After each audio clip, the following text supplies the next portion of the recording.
expert at the OECD, and it is my pleasure to welcome you to this discussion on environmental sustainability and competition. Today, we will be looking at whether environmental considerations should be integrated in the competitive assessment in antitrust and merger control, and if so, how this can be done. Climate change is a global emergency and a threat to our survival.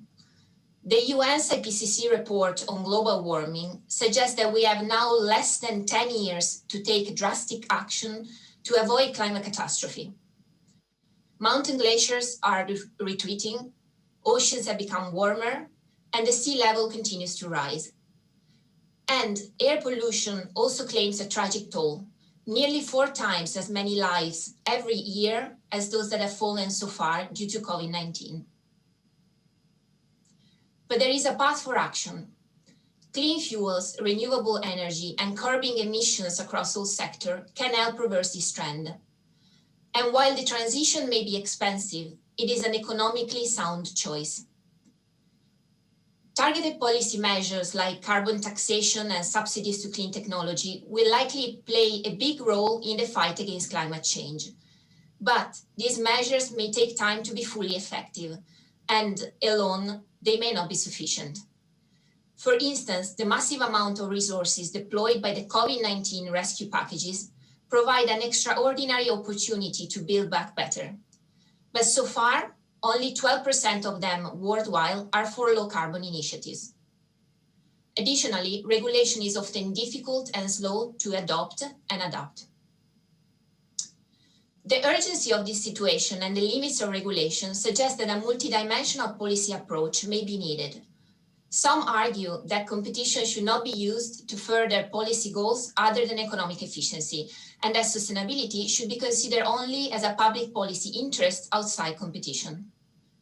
But given the importance of this issue, it is reasonable and timely to explore to what extent sustainability goals can actually integrate economic efficiency, and what contribution competition policy can give to achieve them.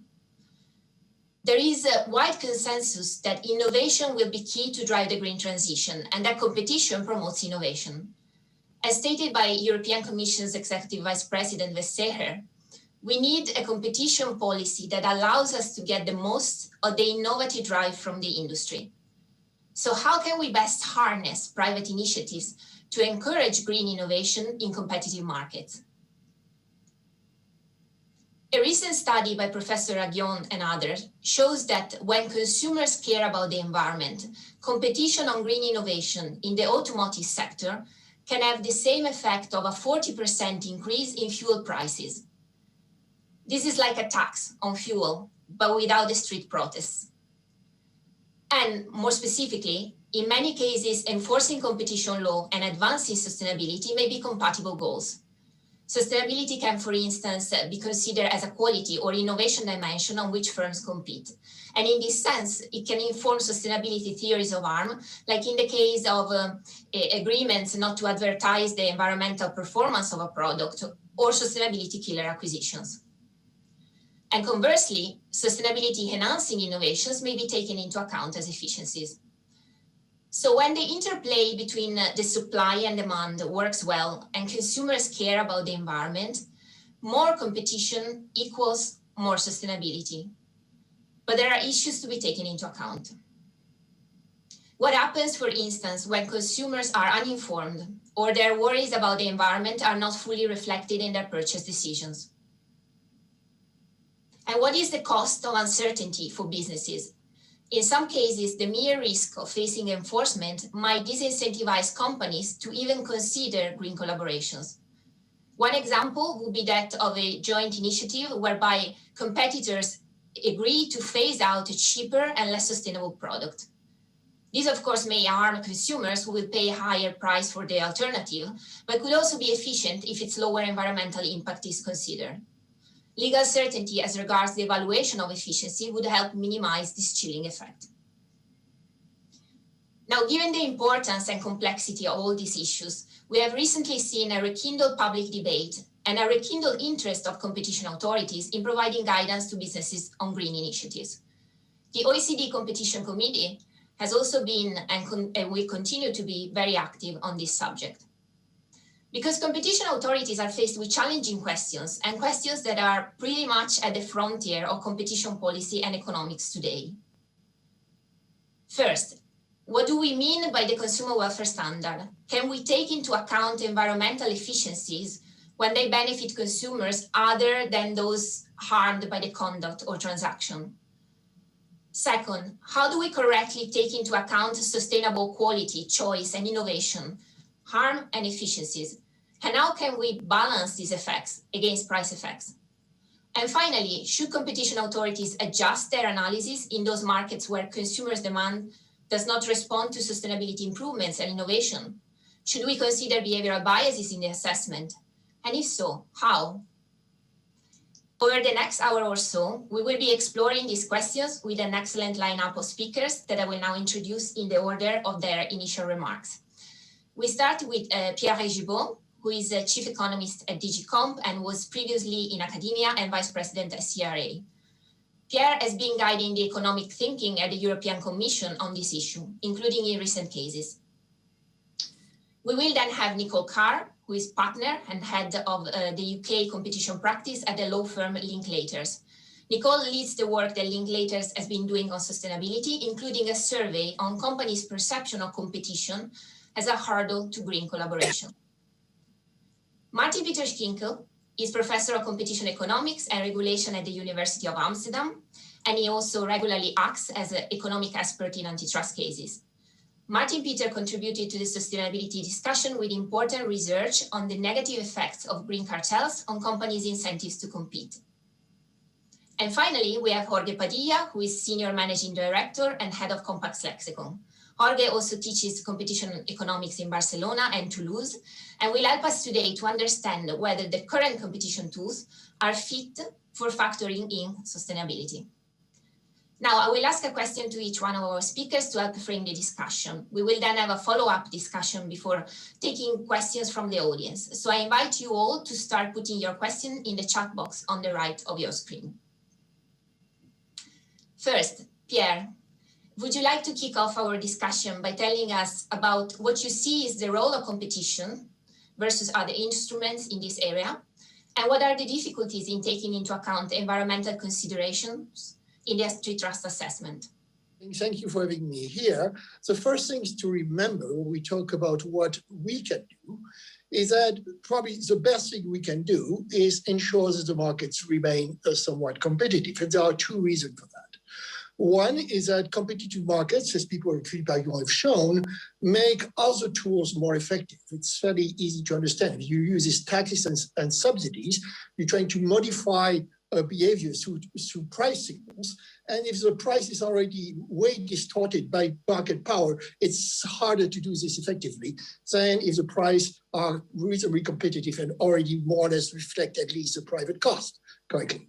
The second reason is that to some extent that there is any willingness to pay on the part of consumers for sustainability, this willingness to pay translates into incentive for firms to do the right thing better if there is competition, because it's of course in an attempt to capture this willingness to pay that firms will kind of invest in kind of more sustainable techniques. So that's the first point.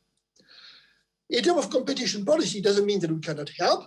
And of course, the EU level, a powerful tool for us to help the state aid rules, but I'm not going to get to this. It's not the same. And also it's fairly idiosyncratic to the EU.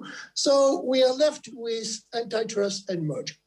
Now, in terms of antitrust, let's not waste time about talking about abuse of dominance under 1 or 2. I cannot think of a single possible example of what we would normally find as an abuse of dominance that would be necessary to reach a green or sustainability objective. So really the only issue is the possibility of agreement between partners within the realm of our horizontal guidelines or our research joint venture guidelines.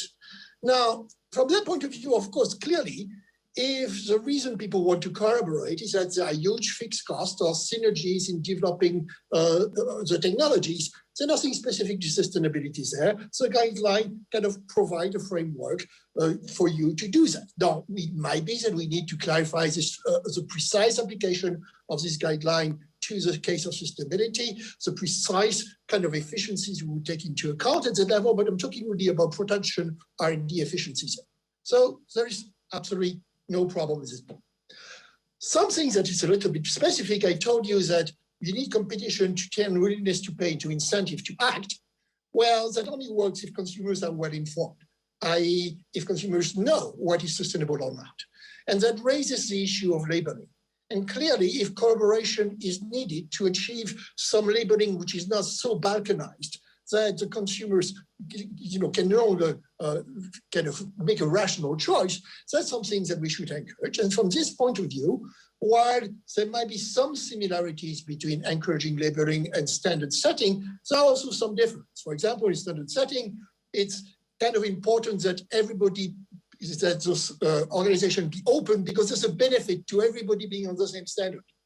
In terms of labeling, that's not true. There are actually some benefits on keeping at least a finite, if not too high, number of standards. So the guidelines might be strongly different, and maybe some more explicit consideration of labeling guidelines might work. Now, on the other hand, something that you often hear is the claim that, oh, I cannot go on my own because people are willing to pay, but not enough. And therefore, if others don't follow, I'm going to lose my shot. This is not in itself a very good argument, because suppose if you were to lose your shot going on your own and ignoring any cost side efficiencies, differentiating ourselves from others, now, how would you actually make money as a group if you all coordinate the thing? It's very hard in a more technical way to think essentially of why this situation corresponds to what we call a prisoner's dilemma. Okay? And especially a prisoner's dilemma that would not enable the firm once they group and coordinate to do better precisely because the people who buy make less, have a worse deal. So when we talk about taking into account going beyond the benefits of the people who buy and taking into account the benefits of people who don't buy, we have to remember that de facto what we're talking about is taxing the people who buy in order to take into account to generate benefits for the people who do not buy. And I have two comments on this. First, if you're going to tax groups in a redistributive manner, I'm more comfortable with you doing this explicitly than through competition policy, number one. And second, there's also something which goes a bit the wrong way, because essentially you're taxing the people who buy the good and therefore determine how widespread the good is. So if you give them a worse deal, you also kind of decrease diffusion at the same time. So here I just want to point out that this argument we hear often, I cannot go in alone, otherwise my rivals are going to kill me, is not an obvious argument. One more minute to go from there to mergers, because afterward mergers is collaboration, but throughout kind of the line. So the same concern apply. Cost-based innovation, fine. Benefits that go to other, where the same concerns arise. You essentially have two possible approaches. Don't take into account outside market externality. Take into account the externality benefit, but only to the extent that they benefit the people who buy, or go all the way out. And I don't have time here to discuss this option. The only thing that I want to point out is that whatever we do in terms of externality, do not expect this to change the way we do mergers much. Why? Well, first, because it has to be merger specific. And precisely, it's a little bit hard to think of efficiencies. It would not be straight production efficiency or by production efficiencies on the innovation on the green production side that actually would be merger specific. That especially could not be achieved through a less complete horizontal agreement. So yes, we should clarify things in terms of labeling. Yes, we have to think of how far we want to go in terms of including out-of-market benefits. Although, let's remember, this is a bit of a disguised taxation and it goes the wrong way. But on the other hand, I do not expect de facto a large number of merger cases to be handled differently, even if we take those benefits very seriously. Thank you, Pierre. Nicole, can you give us the business and legal perspective on these issues, and how can environmental consideration, according to you, can be taken into account by competition authorities? But also, what are the areas where companies you think would need more clarity? Thanks very much, Cristina, and a real pleasure to be with everyone today. I mean, the private sector clearly has a role to play in achieving the Green Deal, hitting net zero carbon by 2050, very ambitious. The investment required is estimated to be to the tune of 260 billion euros per year to 2030 alone. And, you know, I agree with Pierre that tax and regulatory incentives alongside state aid must be the primary levers for governments to pull. But as the executive president has said, competition policy can complement regulation, and at least in my view, shouldn't make things worse. Because the second point to make is, rightly or wrongly, companies do perceive competition law to be an obstacle to green collaboration. It's often raised as an objection within a trade association who's trying to achieve less plastic packaging, deforestation, by companies who perhaps don't want to achieve those objectives. Or there's a real, and I think very justified, fear that there'll be a competition law complaint. And we've seen that with the Department of Justice investigation into Californian car makers, and with the Indonesian competition law investigation into alleged boycotting of palm oil producers for sustainability reasons. I advise a not-for-profit who tries to work with industry to achieve green objectives, reducing deforestation, reducing plastic packaging. And every time an initiative is suggested, and this is not an exaggeration, the comment is made, we cannot do that for competition reasons. Now, obviously, that's not always right, and it's incumbent on all of us as a competition community to advise what competition law does and doesn't prevent. But that is the reaction, and I think there's many probably who are part of the sustainability community listening today who could also confirm this. And of course, as with most things in life, there's a spectrum. At one extreme, we might decide customers are willing to pay for a green product, or green is considered a clear quality parameter of competition, then of course competitive forces should do their work. That's the ideal. But there are also situations of market failure in which a consumer's willingness to pay isn't apparent, and that could be for a number of reasons, behavioural biases or just a lack of information.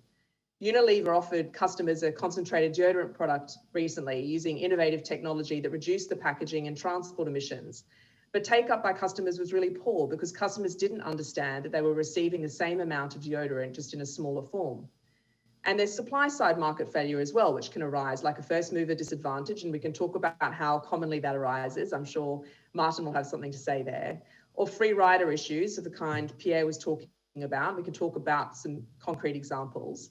But they mean without collective action, firms will simply not act. If what's needed is a large-scale industry-wide solution to transitioning from polluting technology, then I do think regulation is the best answer. For example, countries banning diesel cars from 2030. But I think there should still be a role for competition policy in supporting industry-led initiatives rather than abdicating this all to regulation, which can be slow, not well targeted or focused, and lead to unintended consequences. And have just one or two slides to perhaps help frame the debate, which we'll have very shortly. Hopefully everyone can see these when they come up. Very briefly, and I won't address all of these, you know, this slide shows you the various routes within the legal framework we currently have for competition law for achieving sustainability objectives. And I think the point to make is at one extreme, you could say we could exclude green collaboration entirely from competition law. We could have the Albany route. Collective negotiation shouldn't be in contradiction with competition law. We should override competition law. And I think that's really the wrong way to go. Ignoring competition law, of course you would expect a competition lawyer to say that, but ignoring competition law seems to me to be the wrong approach. At the other extreme, we have standardization, but of course, or no restriction of competition with very small agreements, not appreciable effects. But of course, standardization can't achieve everything. And many people are trying standardization at the moment, but you do have quite a lot of opt-out and a lot of people who don't comply with the standards. And you have people in competing standard-setting organizations using competition law to complain about the other possibility. So I think, you know, really what for me, and we'll focus on, I think, in this discussion that follows, is the exemption route. Article 1013, if you're European, or most other regimes will have some form of economic efficiency justification, objective justification, and proportionality questions for something that would otherwise restrict competition, a joint venture between four major competitors, for example. And I think the thing that we're really grappling with, struggling with here, and hopefully Jorge and Maarten and others have some suggestions on an economic framework for thinking about these things, is not a sustainability problem per se, it's an efficiencies problem. What we're really trying to, I think, get to grips with is what are in-market efficiencies as marked by that blue box there? Do customers pay higher prices as a result of a green initiative, a green technology? How do we balance that against the environmental benefits, both to the direct purchases in market and to those purchases out of market, i.e. society as a whole? Over what period do we measure that? And how do we monetize that cost versus that benefit when not all benefits can be appropriately monetized? Because I think, really competition agencies for a very long time have been construing efficiency arguments extremely narrowly. There was a study done that said in the 13 years between 2004 and 2017, Article 1013 had been invoked 45 times by companies in the context of European investigations and was never satisfied, not even once. So I think, it's extremely difficult to try and advise on what the balancing exercise will yield, what that outcome will be. And I think beyond that, what the inputs should be. How do we think about the real cost to the economy, to the environment, but caused by polluting technologies, and then how do we balance that against the benefits? So that's really, I think, the discussion we'll have today. And various authorities obviously have been thinking about this issue. I mean, the Greek Competition Authority has said in its staff working paper that sustainability issues might require it to move away from the price-based revealed preference frameworks that authorities have typically used in conventional competition analysis. And one framework, of course, is the Dutch authorities framework, which I'm sure Maarten will have some comments on shortly. But whether you agree with it or not, it does at least four really quite important things. Firstly, it uses enabling language. It talks about opportunities to progress sustainability objectives, which is actually quite important for companies really quite concerned that they are going to be fined for this conduct. The second is it considers reductions in CO2 emissions to be a benefit, and it also talks about a real cost, a shadow price of such emissions in a 1013 balancing exercise.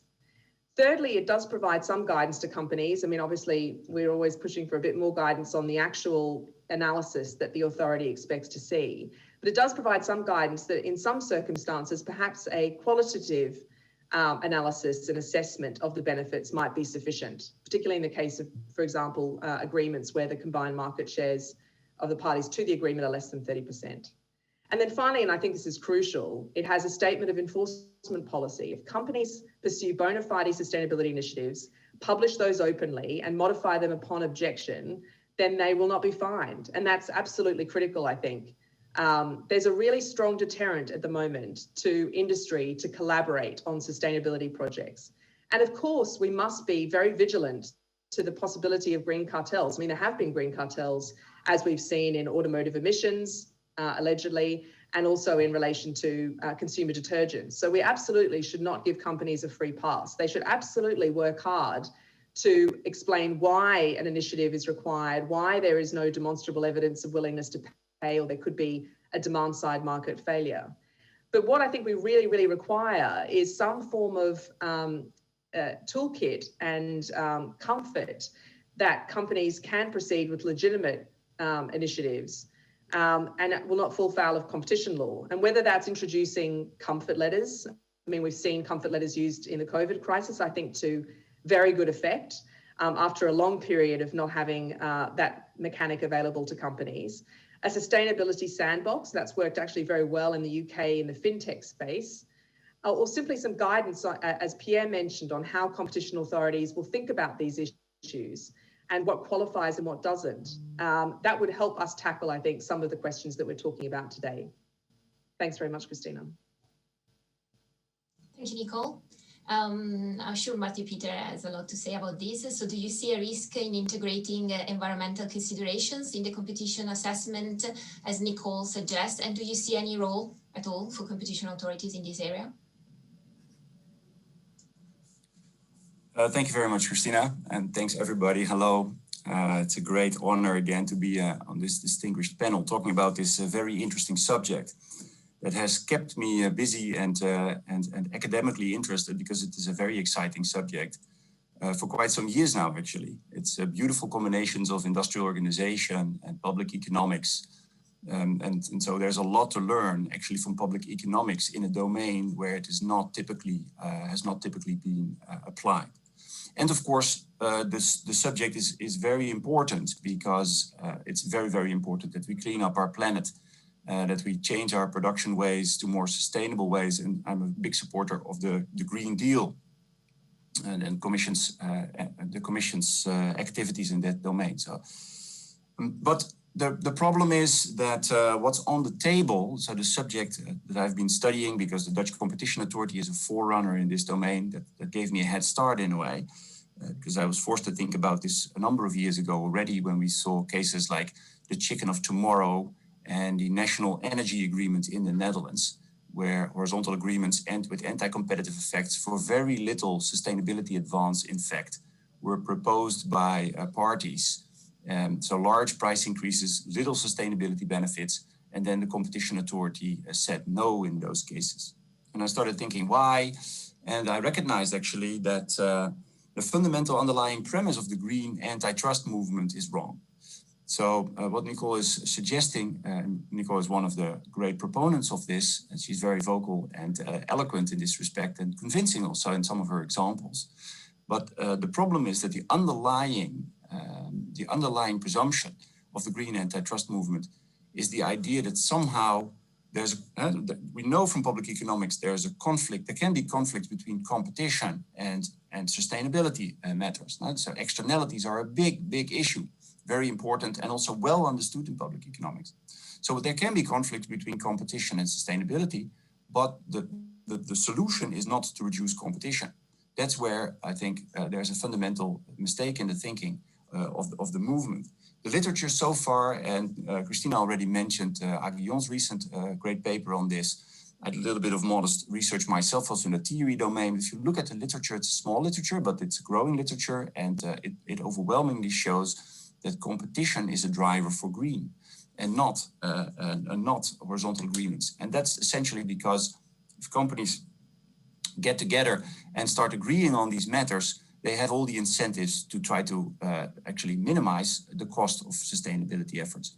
And so ultimately there's going to be a profit motive, but even if there's intrinsic motivation, then what the problem is that there's a conflict, a very serious conflict of interest in the companies. And so they're going to try to raise prices by doing a small amount of green, actually less. You can show this in a theoretical setting, but it also comes out in empirical studies, less than if they would be competing. And that's exactly also what Pierre was alluding to. So I was very happy with Pierre's reassuring set of views that he just gave. But let's move a little bit beyond. By the way, I can think of abuse of dominance cases that will be exempted if you're enthusiastic about this green antitrust movement. So why not exclude? Why not allow a company to exclude a pollutant rival, for example? I would see this argument go in that direction quickly as well, I think. So what I have done in several papers is warn for two risks involved. So one is that there is a greenwashing risk. And so as I said, companies have an incentive if they're going to make horizontal agreements to do set a standard lower than the competitive standard. And so prices will rise more than necessary and green less than could be. And so the competition authorities are in a constant conflict with these companies to monitor them and keep them on the green, basically. And so make sure that they do the sufficient amount of green. Suppose that you would go in this direction of exempting horizontal agreements under 1013. So this is a huge task for competition authorities, and it requires enormous amount of information. And they will simply not be up to that job. And so companies, there's a real risk that companies, and there might be some well-intending companies, but then there's still, because this is a general policy, there's a big risk that there's going to be all sorts of attempts to abuse. We've seen the shrimp cartel in the Netherlands, for example, already arguing that it saved the bottom of the ocean. And how is the competition authority ever going to look for the but-for environmental qualities of the North Sea bottom? I really have difficulty seeing that. And the second risk is that by going this route, and it's also something we saw in the Netherlands, in the chicken of tomorrow case in particular, you give government further excuse not to take its job seriously. So what we need is government regulation. In case of chicken, we need good cages and good living conditions for chicken and no antibiotics and stuffed feeding. And so instead of that, it's being thrown over the hedge to the competition authority, and then the companies have to self-regulate, and that gives government an excuse. It was very much the case in the Netherlands not to regulate properly because it can point to this sort of collaborative or coordinated self-regulation. But okay, I was actually asked to make it a little bit more concrete in this session. So what I prepared is a few slides to go over the logic of what would happen if we go in this direction with the toolkit, as Nicole has called for. Yeah, and so here are 2 slides that I would like to go over real quick.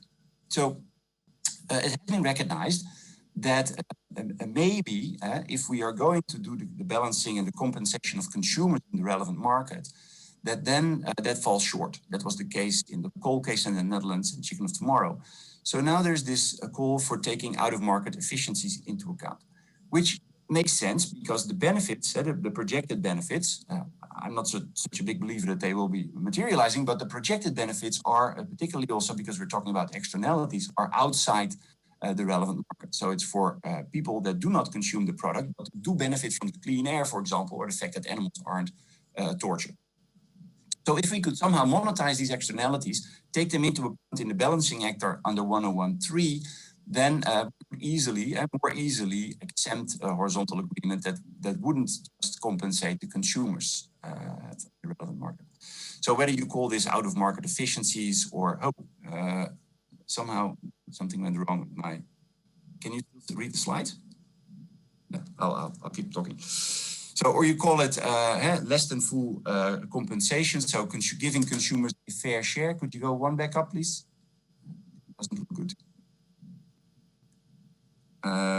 Or it's also sometimes called the citizens welfare standard. And so the idea to take all citizens into account, not just the consumers. Now, what does this do if you would go this way? And I'm sure environmental economics, we can do these kinds of things. We can measure what the willingness to pay are of people that are not consumers of the product. But very importantly, introduces a little bit of tricky politics right there, because it introduces a redistribution. It ultimately introduces a redistribution from consumers to non-consumers. So consumers are paying more for the product. Now non-consumers are benefiting. They're not paying because they're not buying the product, but they're benefiting. And so there's a real set of difficult questions that the competition authority would now need to get into. How much more should consumers be allowed to pay in return for benefits for non-consumers? So we really should ask whether we want to go in this direction. And I think there is, lo and behold, there's a redistribution from the poor to the rich in this. Because we're talking about cheaper products that people buy that would then become more expensive because they're cheaper produced, because they're not sustainably produced. And people that have solar panels, for example, already buy green energy. They are not paying more for the gray energy. And so they will ultimately benefit from the externalities at the expense of the poor. Now, so I'm an economist, so I have nothing to say about redistribution, but it strikes me as not really the job for a competition authority. Also importantly, it hugely will increase the amount of information required for a competition authority to do this kind of assessment. It now would need to know everybody's preferences on green. And that is going to make, this is going to blow up the risk of this greenwashing enormously, because it's going to overburden the competition authorities even more. And there is a strange kind, if you look at it from the public economics point of view, there's a strange kind of sort of balancing that comes in here. Because if you widen the set of people that can benefit from the horizontal agreement, actually for the same price increase, less green has to be done by a horizontal agreement. Because now there are more people counting on the benefit side. So what this actually does, by stretching the set of people that can count on the benefit side, you're reducing the amount of compensating green that's required by a horizontal agreement. Okay, so what will happen is actually less green. We'll get less green if we widen it this way. Also, what it does, it weakens the bargaining position of the competition authorities.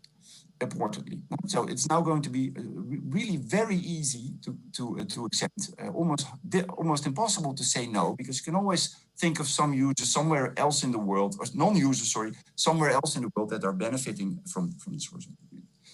I wanted to make that concrete with my final slide, because actually in merger control, we've had this debate in a beautiful way by an observation that was made by Bruce Lyons in 2002. It's a bright idea that Fellow and Shapiro have been writing about, and actually had been formalized nicely by Armstrong and econometrica paper published in 2010 with this simple graph. The idea is essentially, if you have consumer welfare standards, where merger control, the discussion then was a bit different. It was about, should we not allow a total welfare standard rather than a consumer welfare standard, right? Because economists are about total welfare. So we should think about when there's benefits for the firms that are larger than the cost to consumers, maybe we should allow a merger from a total welfare point of view. But if we take the consumer welfare point of view, the merger will be blocked. So isn't that bad? Isn't that a bad idea? Now, what this line of research shows is that consumer welfare standard is a great strict standard. So what it does is, in this graph, I hope you can see it. I cannot actually. Can you see it? It's very blurred. So that's very bad.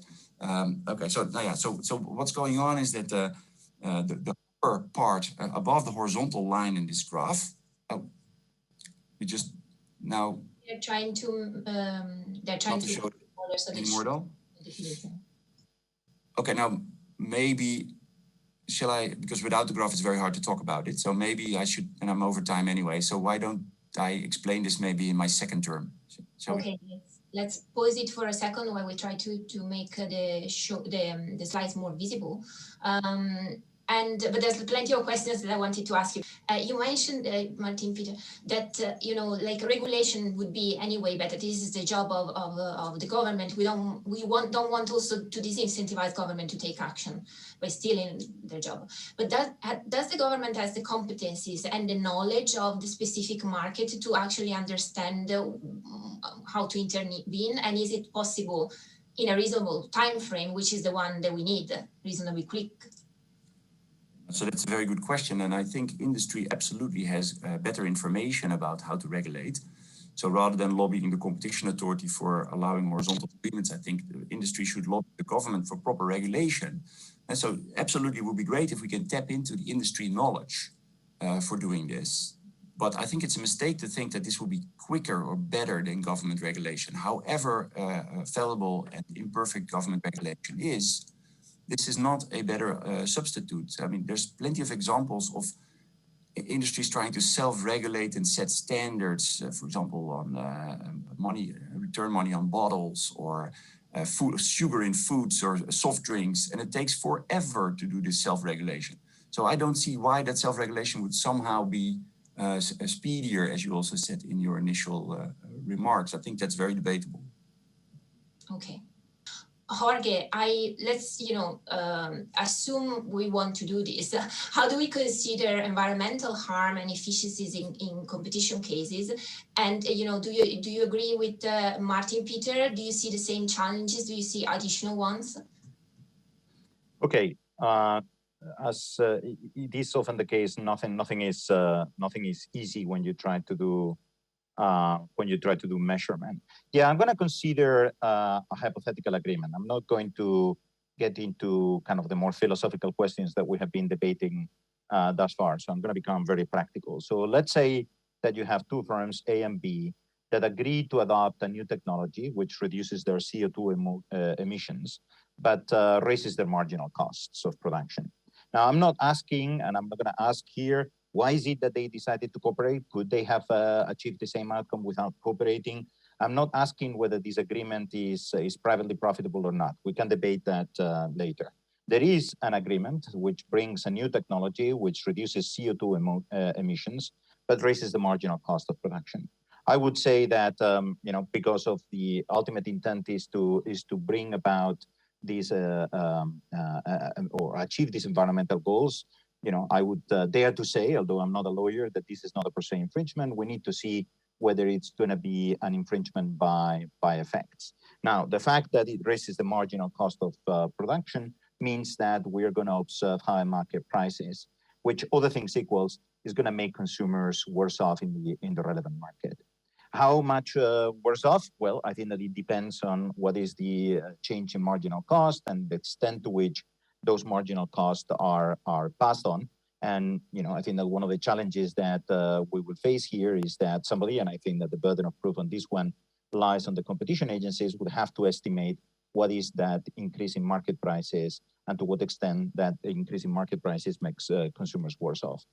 On the other hand, there is a reduction in CO2 emissions, and consumers may value that and therefore the agreement brings about some efficiencies. Some of these efficiencies will happen in market, that is, will benefit the consumers in the very same market where prices are increased, and some of those efficiencies will happen elsewhere, will benefit other consumers, the citizens that Maarten was mentioning before. There will be some out-of-market efficiencies due to the externalities that consumption in this market generate in other markets. What are the challenges here? I mean, I think that the first challenge is to estimate efficiencies in the market, which has never proved that easy. The second challenge is that we need to consider whether or not out-of-market externalities count and how we measure them. And we know that there is something called recital 43 in the Article 1013 guidelines that suggests that out-of-market efficiencies can only be counted in very limited circumstances. And then in addition, and Cristina, you mentioned this before and has been mentioned also by Nicole and others, the problem here is whether the additional problem that we're likely to face here is whether the standard methods to estimate efficiencies in the market are going to work, given that our consumers may not be able to value appropriately the benefits that the reduction in CO2 emissions brings to them, and then they may not be able to do so because they may be too optimistic about the impact of CO2 on the climate, and therefore underestimate the risk that this is going to be a problem for them. They may think that understanding or valuing this is all too complicated, and then they pass. There are other behavioral biases that may explain why the actual willingness to pay is different from what should be the underlying willingness to pay if they were fully aware, fully rational, and fully aware of what is at risk. And then you have some other individuals, the truthers, the conspiranoic individuals that think that all this story about climate change is bogus and irrelevant, and they would never value these reductions in emissions. Okay, so how do we deal with these different issues? Now, suppose that we had well-informed and rational individuals, but the individuals were not altruistic. All that they care is about themselves. They don't care about the impact of the consumption decisions on others. How can we estimate the benefits accruing to consumers? Well, I think that the standard approach here is to treat this new product, the product that is created with this new technology, as a new good.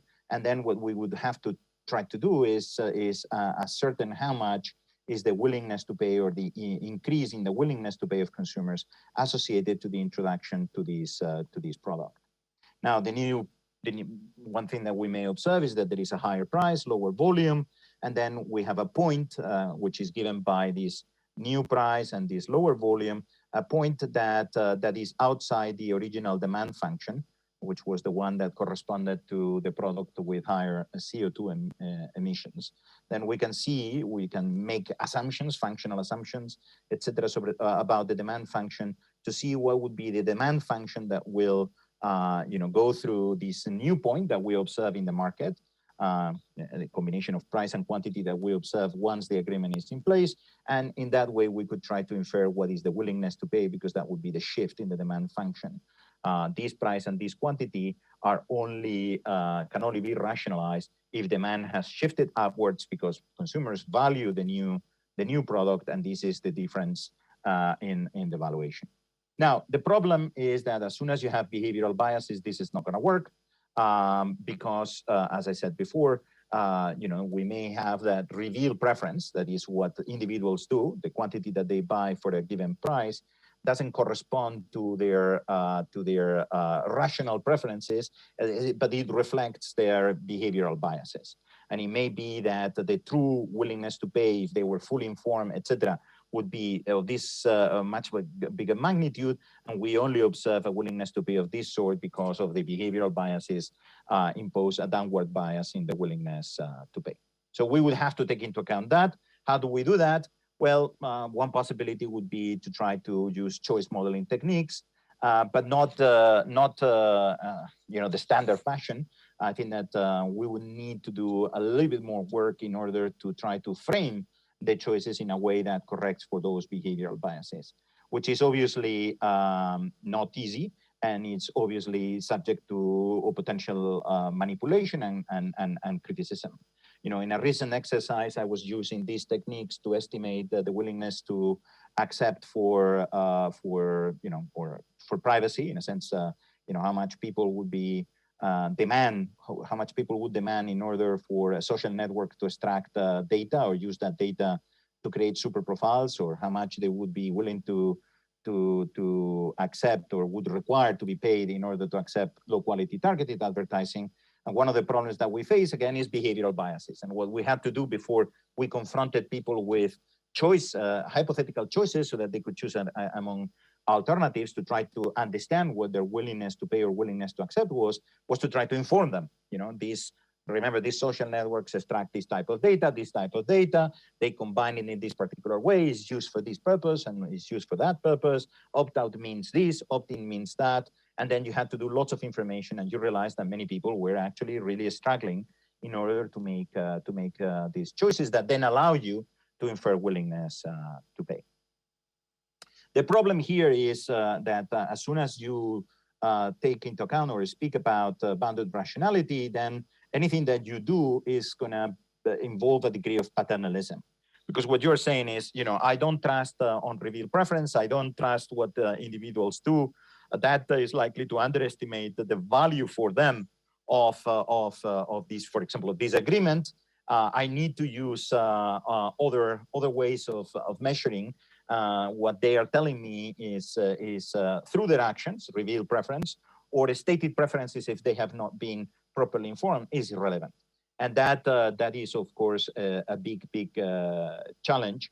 And it's not clear to me that we have developed the estimation methods and the relevant literature sufficiently well to know what we are doing. And there is a degree of ad hoc approximation every time that we engage in one of these problems. Finally, I left out of market efficiencies. That is also challenging in itself. Now, the question is which out of market efficiencies you take into account. The first question that you need to ask yourself is, okay, but what is the incremental contribution of this agreement that we had before to the reduction of CO2 emissions? If the incremental contribution is small, maybe that's the end of the story, because if it's small, then why bother to calculate all these out of market efficiencies? It may be that we also need to acknowledge that there is no point in calculating the in-market efficiencies, and all that there is an increase in prices, and the agreement has orchestrated a simultaneous increase in marginal cost, and that leads to lower output and lower consumer welfare. So you need to have a sense, at least qualitatively, that this agreement brings an incremental contribution to our environmental objectives that is meaningful. But then, how do we measure that? And how do we measure that contribution if we think that it is not really of second or third order? And here we get into lots of complications. I think that we will need to understand what is the shadow price of those emissions for people that are not in the market. And again, we can go and try to estimate their willingness to pay. I think that some people have argued, well, forget about that route and try to think about abatement costs. That is, what would be the cost of other measures necessary to reduce these emissions. That's all fine. You also are going to face a significant problem when you expand consideration from the current consumers in the market, those that, as Pierre mentioned, are the ones that are going to be taxed. And when you look outside the market, do you look only at contemporaneous citizens, or do you look also to future generations? And if that is the case, if you also look into the future, and there may be reasons to look into the future, good reasons to look into the future, then what are the discount factors that you're going to use? And I mean, to some extent here, the literature could help you a little bit, because there is quite a bit of analysis about all these, but it's not going to be trivial. Now here, the assessment of in-market efficiencies and out-of-market efficiencies is the responsibility. The burden is on the parties to the agreement. So they are going to face a significant challenge in developing all this evidence in a way that is persuasive to the agencies. At the moment, with the current legal framework, it could well be that all these efforts about out-of-market efficiencies are wasted because as I said, the framework doesn't allow to balance out-of-market efficiencies with in-market effects, or at least only in very limited circumstances. And if we think again about in-market efficiencies, again, you're going to face challenges when trying to defend your internal calculations before the agencies, because as I said before, most likely you're going to have to deal with behavioral biases, and it's not trivial, and there is no well-established methodology. But having said so, in principle, all these things could be done. They're challenging, they are difficult, but it's also difficult to measure what are the anti-competitive effects of a merger and to calculate what are the efficiencies of a merger.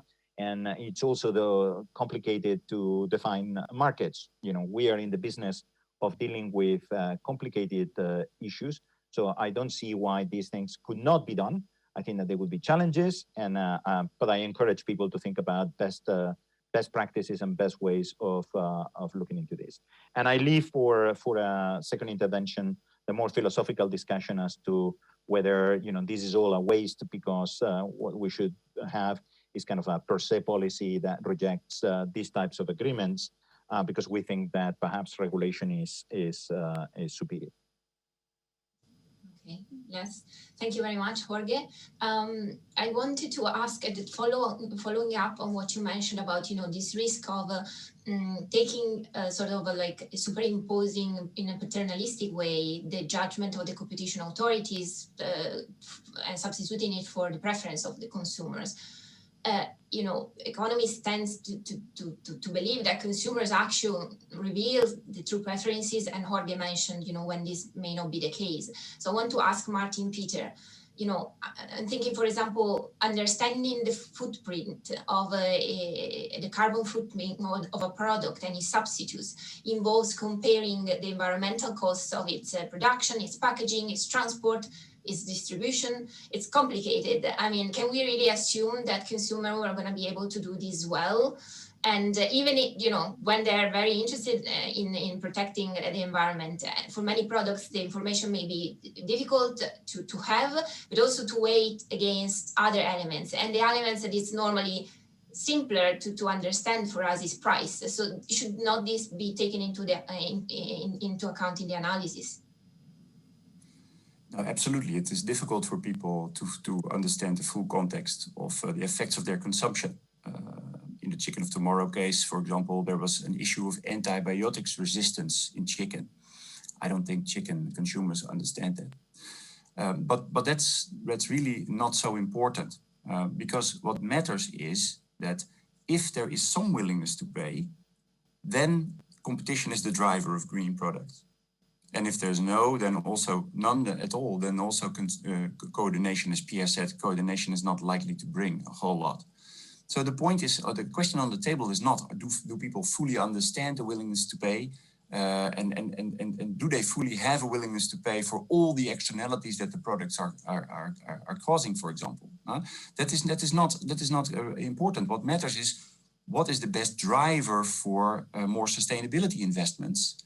And that turns out to be competition. And I think, Jorge, this is not a philosophical question. This is a very specific question where we have a lot of economic research into cases. We can compare regulation with competition, right? So it's not a philosophical one. It's one it's one about engineering of markets. I think that we as economists can contribute a lot to. Having said that, by the way, there's also research that shows there's growing awareness of this green. So of this green appreciation. And so what also strikes me as a bit odd is that now we have increasing willingness of people to buy for this, to pay for this. Consumers are increasingly willing to buy greener products where they are aware, and the awareness is growing. There's lots and lots of research that shows that. And now this competitive drive is even getting stronger and stronger. Why now eliminate that engine? Why now stop that engine by horizontal agreements? I don't want to be overly suspicious, but the incentives are just not right. And it has a real risk of killing that beautiful stimulus that is emerging. Christina, maybe I could just come in very briefly, if that's all right. I mean, I worry a little bit about this debate going the way of the tech debate, which is extremely polarized. And, you know, I think we could probably all agree that good policy is you look at each agreement on its merits. I mean, my basic problem, I fully am prepared to accept, I'm not an economist, what Maarten says about incentive models. You know, the basic economic model, even with the smallest willingness to pay, is showing that competition yields a better outcome. But my basic problem is, you know, that has two basic assumptions that underpin it. Firms only maximize profit. They don't have an intrinsic value for sustainability, for branding, for employee engagement, for a whole range of other halo factors. And that there's no coordination problem involved in setting up a scale efficient, sustainable industry production chain. And I just don't think those things can be said to hold true for every agreement, no matter the size or shape of it. And, you know, I think what would be a useful conversation to have is there an economic framework that can be developed? I mean, the Greek and the Dutch authorities commissioned research and a paper, I think by some Greek academics, on the use of environmental economics in this context. But really what I think companies are asking for is a bit more of, you know, it's clearly the case that not every agreement is going to be blessed, or should it be, actually? Because there's plenty of agreements that companies can achieve themselves. But there are some where actually there is a demand side market failure, consumers do not perceive the value, there is a net benefit. How should we think about that? I think that's the more interesting discussion to have. Jorge, you wanted to chip in? Yes, I think that very much in line with something that Nicole has said. I think that the reason why I call the debate philosophical is not because I wanted to dismiss it. I actually like philosophy, is because I think that the question that I was trying to address is, I have an agreement and I have to determine whether that agreement contributes positively or negatively to welfare. And I think that we have a question about whether it is just in market welfare or out of market efficiencies count as well. So I have that agreement. And once I have that agreement, you know, I may ask myself, could I have seen these problems solved through regulation? Maybe. Could I have seen these problems solved through, you know, competition at some point in time? Maybe. But now I have that agreement.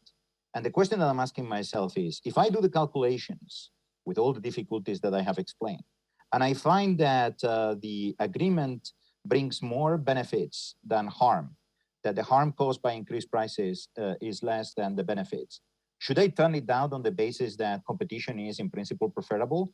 And my answer to that is, I don't think so. I think I would go and clear the agreement, and that would be it. Now, I think that it is important at some level to ask ourselves, is it the case that every company that enters into agreements of this sort is trying to exploit consumers? Maybe. We have to be skeptical. The risk of greenwashing is there. But there are other potential arguments that I don't think that have been explored by the literature thus far. For example, they may think that the alternative to this agreement between themselves is regulation, but the regulation that is misguided.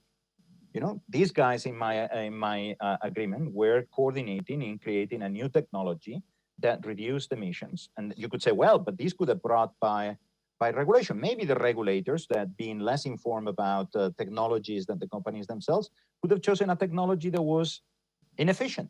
Maybe it didn't achieve the same emission reductions, or if it did so at much higher costs, you know, both for the companies themselves and to the extent that they pass them on to consumers. So I think that, you know, these questions are interesting, but I think that when confronted with a project and an agreement, I would analyze it on its merits, forgetting a little bit whether, you know, what are the more general questions, which I consider relevant, but of second order at that point in time. If I can just make one remark about this. So, Jorge, I fully agree, of course, that cost-benefits analysis, we can do those, but we should take into account the but-for world. Okay, so we should always think about what would have been the alternative. And if there's a proposal that is delivering more benefits than costs, it could still be that something else would deliver even more benefits for less cost, right? And that's the point, I think. Competition is likely to be of that kind. I agree with, well, I think that Pierre wants to speak and I don't want to monopolize the discussion.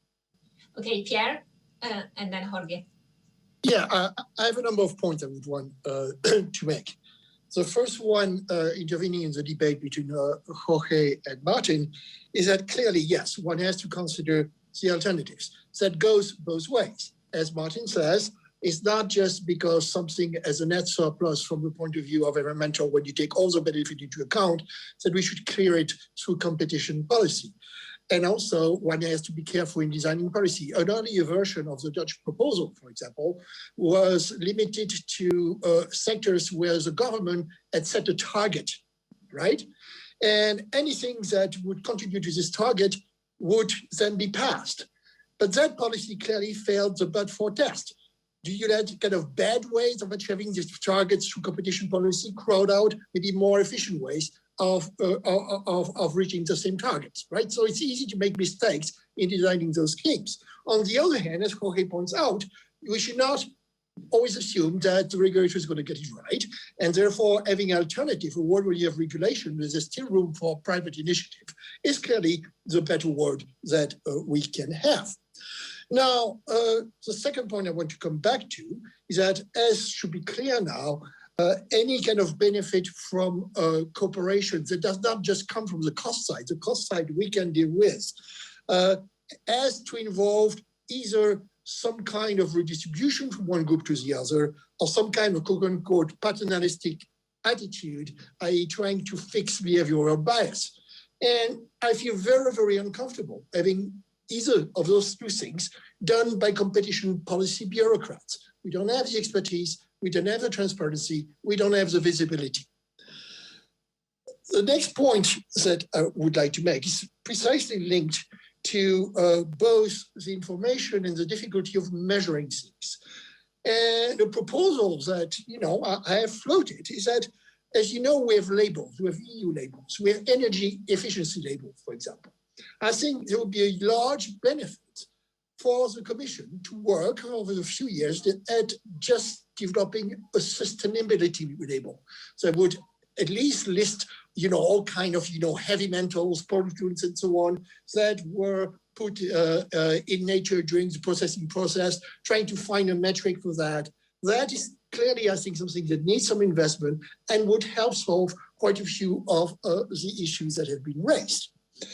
Then two more points.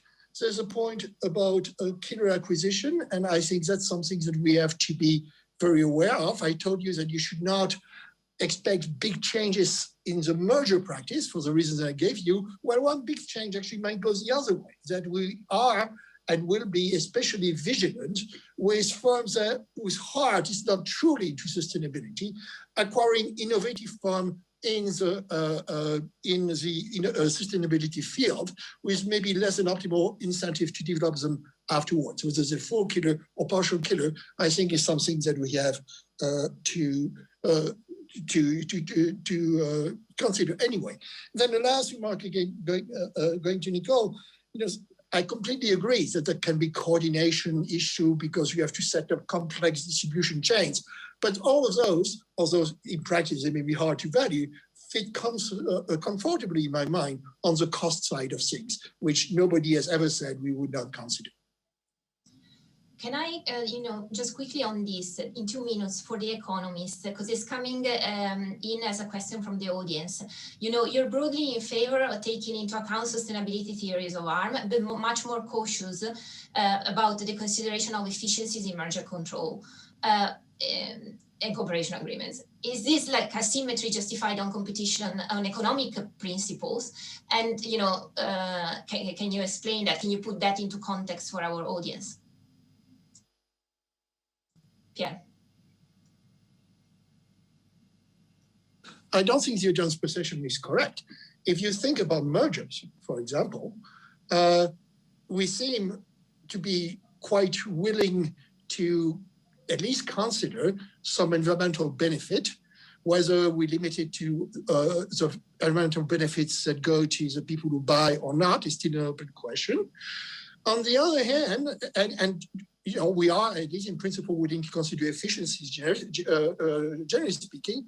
On the other hand, what is the last time or first time that we heard in a merger case that we took into account inefficiencies of mergers as a theory of harm? And that's a fact, despite the fact that we know from the empirical economic literature on mergers that often mergers make no sense and create inefficiencies. So if there's a feeling in the audience that we're biased towards using things on the negative side, but the positive side, in terms of efficiency into merger, I don't think that's the case at all. Nicole, would you like to add something on this? I mean, I do think that all of the points that Jorge pointed out, for example, the challenges in measuring out of market efficiencies and trying to calculate the true cost, the shadow price, et cetera, they all exist, but they are actually being played out in cases now. You know, I'm aware of at least, I mean, Pierre knows better than me, but, you know, at least one 101 case involving network sharing where the environmental efficiency is a key plank to that, and that has been quantified. We can argue about whether that's right or wrong, but it has been quantified. And merger cases, I mean, I think it was rejected in the recent Alaris transaction, but, you know, an environmental benefit was part of that argumentation. So, you know, I think there's just an inevitability. I mean, we may decide that actually competition has no role to play in this discussion, which I think would be a great shame and would stifle some initiative. On the other hand, I think actually companies are coming forward with these arguments. Authorities are being confronted with this methodology and measurement challenge. And the more we could have by way of, I think, a commission lead on this, the better, because what would be, I think, truly unhelpful, as we see in the tech debate, is a fragmentation across member states of different approaches. Okay, I have a question from Catherine Templin, General Counsel. She asks, how do you think upcoming ESG reporting requirements could influence intrinsic and strategic motivation of firms, and how this is going to change things? Nicole, would you like to give it a go, or anyone else? I think I'll be shot as soon as I suggest that companies don't have always a profit maximization motive behind things by the economists. Pierre shaking. As I've said, that's not required for the results. Okay, and another question is, you know, what is the role of competition? Because we mentioned, you know, the sustainable quality and innovation, and in this category, you know, you can sort of see an alignment.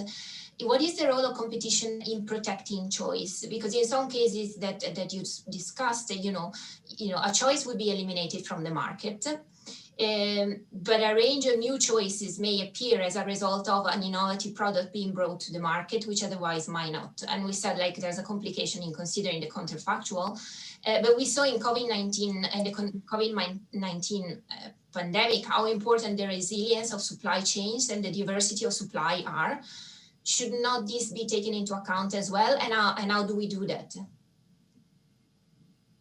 Pierre? Well, yes, no, I mean, clearly that goes back to some of the points that were made. First, we've already discussed the point of the cost side. If there are economies of scale on the cost side, then of course there is up to a point an efficiency in reducing choices. And that's the way we always deal with economies of scale. That's a trade-off we use to do it. I also mentioned the issue of labeling as opposed to standard setting, and there implicitly also was an issue of choice. I made the point that while any kind of standard setting or any kind of labeling to some extent or limitation on the number of labels they're going to be by allowing people to pool, is a limitation of choice. But in the standard setting, this limitation of choice is maybe a little bit easier to justify because through network externality, interoperability, and things like that, there are much direct benefit from having the same standard for everybody. While from labeling, I think there would be a real loss if a whole industry only had one sustainability standard. I don't want 200 either, because we have 200 and consumers don't know which one is which, and the labels themselves kind of lose efficiencies. But there's much less of a need of only have one type of label, and therefore we have to be more sensitive to the loss of choice. Yeah, if I may add, I agree with Pierre, but at the same time, it's important that we keep in mind behavioral biases. It may be that some individuals prefer to have a product in the market and to have the choice to consume a product in the market that generates negative externalities, and they are not valuing those externalities appropriately. They may generate not only negative externalities, they may also generate harm for them. And the question is how paternalistic we can be. Sometimes we are paternalistic and reduce choice. I mean, that's, by the way, the reason why we have Social Security. We limit the choices of individuals and force them to save simply because we are aware of their behavioral biases, and that left to their own devices, they wouldn't choose what is actually best for them. Yeah, but my point there is, frankly, it's back to my point. Once we get into this, I don't think that I want competition policy bureaucrat to do this. I think this kind of thing, the decision to treat citizens and non-responsible adults might be very justified, but it should be done in the open by regulation and by law, because otherwise, where are we going to stop? If you really think about out-of-market effects, let's think about education, let's think about health. There's not going to be a single sector where we're going to not to have to engage in those kind of decision, which I don't think are better placed in the hand of an elected competition policy bureaucrat. Yeah, at the same time, I'm not sure that it's better in the hands of an unelected regulator, to tell you the truth. I think that that's or of legislators with strange views about, for example, climate change. I take your point. So this is philosophical. I just wanted to, this is beautiful. And I just wanted to add that we also don't fully understand, because there's only few studies on this, what actually the effect is if you eliminate a low-end product from the product spectrum in coordination. So in CESET, for example, the 2000 case, which set the precedent, the Commission allowed these washing machine producers to kill a number of low-end washing machines. It seems that the assumption of the Commission in its analysis is that now this would force consumers to pay a higher price for the more expensive washing machine, but that price would be more or less the same. But actually, it's not so hard to show that if you eliminate this intra-brand competition, that the prices of the high-end machines can go up. Doesn't have to be, because there's also price discrimination and matter that plays. So you throw now all demand together because people want a washing machine, so that everybody also with low willingness to pay people buy a high-end washing machine, and so that might actually depress prices. But what actually will happen to the prices is a matter to study. So there's also this kind of competition that you're then eliminating if you eliminate the low-end product spectrum. Okay, thank you very much. Unfortunately, times run fast, so thank you very much for this interesting discussion. It is with a little bit of regret that I say it is time to conclude. I'm going to give our speaker the opportunity to share with us one last key message, but before I do so, 3 main points that I would like to highlight from our discussion today. One, that sustainability and innovation are pretty much twin goals. There are some diverging views on the role of competition authorities as regards sustainability. But if one broad theme emerged is that we need to carefully balance rigorous competition enforcement with the need to preserve and even promote, where possible, businesses' incentive to compete and to contribute to green innovation. So regulation has a leading role in the fight against climate change, but by itself, probably not be enough. We need private initiatives and competitive markets to stimulate the level of green innovation that we really want, that is required to achieve our climate goals. The second point is, while there may be differences in each jurisdiction and other approaches may be adopted, it seems to me that there is broad consensus that environmental considerations are not to be looked at exclusively as a public policy interest that is outside competition, but can inform theories of harm, and can be, in specific cases, considered as efficiencies if they are linked to quality improvements and process and product innovation. This does not equal a more lenient approach towards greenwashing cartels.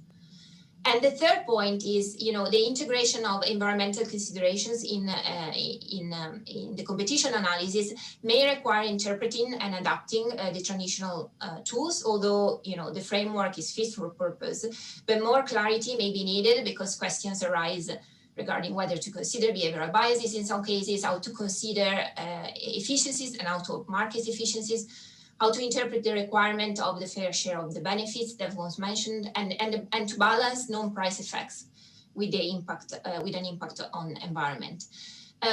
Competition authorities, as around the world, has just started to look at these issues.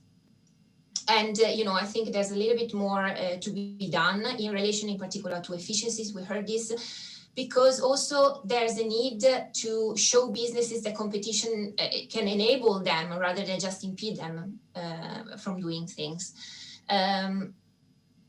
Competition authorities, will face these challenges. And I think, this is one of those situations where really discussion in international fora, like the OECD, show their value because they allow competition authorities to build on each other's experience and to think about complex issues. But I think today our speakers allow us to understand more in depth the new questions, at least that this topic raised. Now I would like to give you 1 minute each, actually 30 seconds, to convey to this audience your main takeaways and conclusions regarding environmental considerations in competition, and we start from Nicole. Thank you. 30 seconds. Olivier Gusson said at the Commission Green Day and Competition Policy Day, we need to keep the church in the middle of the village. And, I see the logic of that. But I also think one of the challenges for organised religion is relevance. And, climate change is the biggest challenge of our generation. And it would be unfortunate if this debate went the way of big tech, which is regulation is the only answer or the main answer. And so I'm still hopeful that, the Commission will be publishing guidance and that will offer a little bit more of a framework for people to operate within, because the reality is sustainability initiatives are happening, possibly at a smaller scale than they would otherwise be, but, standard setting, et cetera, the other issues initiatives that Pierre mentioned, they're happening now. But I'm hopeful. You have to be. Maarten, Pieter? Microphone? Spend 10 seconds that way. So I never got to show the graph from Armstrong and Vickers Econometrica paper, figure 1. So I recommend everybody to have a look. It's a simple graph that shows very strongly how, a tough standard allows competition authorities to negotiate for more welfare. My bottom line is, I think it's great that we are having these debates because it gives energy. It makes everybody aware, also in our field, how important sustainability is. But we should take that energy, I think, and jointly, and trade associations are beautifully useful in that, point to the government regulation, the proper government regulation as the route. So let's take all that information and take these initiatives and present them to the proper regulatory body so that they can be vertically implemented rather than horizontal with all the risks that have been pointed out. And then I think we should also up the ambition a little bit because to be honest, the examples that we have seen so far was very small increase in chicken cages, closure of a coal burning electricity plant a couple of years earlier, deodorants that are a little bit smaller. Come on, I think if the industry has these ideas, we should be ambitious and maybe ban deodorants altogether or stop or at least the ones that with the spray in it. For at one point, we will have to get together again in person, I suppose, and have these meetings via Zoom anymore. But I mean, if we can do that, I think, and then with growing awareness of consumers and everybody, then that's a much better route than opening up very generically, the exemption possibilities under 1013.